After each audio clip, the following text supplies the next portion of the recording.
কি হলো হৰেন্দা এনেকৈ দুখ মনে বহি আছা যে কিনো কম ঘৰটোৰ অৱস্থা দেখিছনে অকমান বতাহ আহিলে ভাগি পৰিব যেন লাগিছে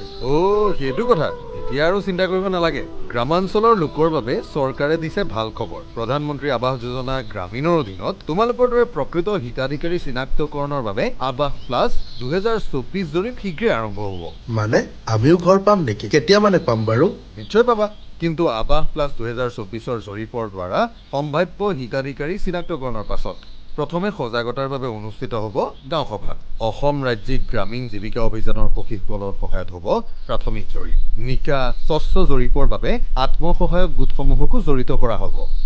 স্বজৰীপৰো ব্যৱস্থা থাকিব আৰু পৰিয়ালৰ যিকোনো সদস্যই এই জৰীপ কৰিব পাৰিব প্ৰাথমিক জৰীপৰ তথ্যৰ ভিত্তিত তালিকা প্ৰস্তুত কৰিবলৈ পুনৰ পতা হ'ব গাঁও সভা সভাই প্ৰস্তুত কৰা প্ৰাথমিক খচৰা তালিকা গাঁও পঞ্চায়ত তথা খণ্ড উন্নয়ন বিষয়াৰ কাৰ্যালয়ত ৰাজহুৱা প্ৰদৰ্শনৰ বাবে এসপ্তাহ পৰ্যন্ত ৰখা হ'ব যাতে ওজৰ আপত্তিবোৰ নিষ্পত্তি কৰিব পাৰি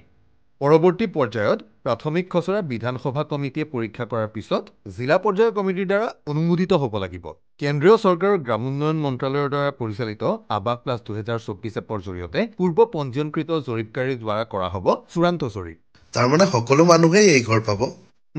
নহয় গৃহহীন লোক নিঃস্ব অথবা ভিক্ষাবৃত্তিত নিয়োজিত লোক হৰিজন আদিম জনজাতি আইনীভাৱে মুকলি কৰি দিয়া বন্ধুৱা শ্ৰমিক আদি লোকে এই আঁচনিৰ অধীনত ঘৰ লাভ কৰিব অন্যহাতে ইতিমধ্যে পকী ঘৰ থকা যন্ত্ৰচালিত 3 বা 4 চকীয়া কৃষি সঁজুলি থকা ন্যূনতম 50,000 টকা ক্ৰেডিট সীমা থকা কাৰ্ড ব্যৱহাৰকাৰী তথা পৰিয়ালত চৰকাৰী চাকৰি থকা সদস্য চৰকাৰী পঞ্জীয়নকৃত অকৃষিজাত উদ্যোগ থকা পৰিয়াল ন্যূনতম 15,000 টকা মাহিলী উপাৰ্জনকাৰী থকা পৰিয়াল আয়কৰ পৰিশোধ কৰা সদস্য থকা পৰিয়াল পেছাদাৰী কৰ পৰিশোধ কৰা পৰিয়াল ন্যূনতম 2.5 একৰ জলসিঞ্চিত মাটিৰ অধিকাৰী জলসিঞ্চন নোহোৱা ন্যূনতম 5 একৰ মাটিৰ অধিকাৰী আদি লোকে এই আঁচনিৰ সুবিধা লাভ নকৰে অৰ্থাৎ তেওঁলোকে ঘৰ নাপাব এইবোৰৰ বাবে নথিপত্ৰ বহুত জমা দিব লাগিব চাগে নাই বহুত নহয় পৰিয়ালৰ প্ৰতিজনৰ আধাৰ কাৰ্ড জব কাৰ্ড আৰু আধাৰ সংযুক্ত বেংক একাউণ্টৰ নথি জমা দিলেই হ'ল এতিয়া প্ৰতিজন যোগ্য হিতাধিকাৰীয়ে পাব তেওঁলোকৰ সপোনৰ ঘৰখন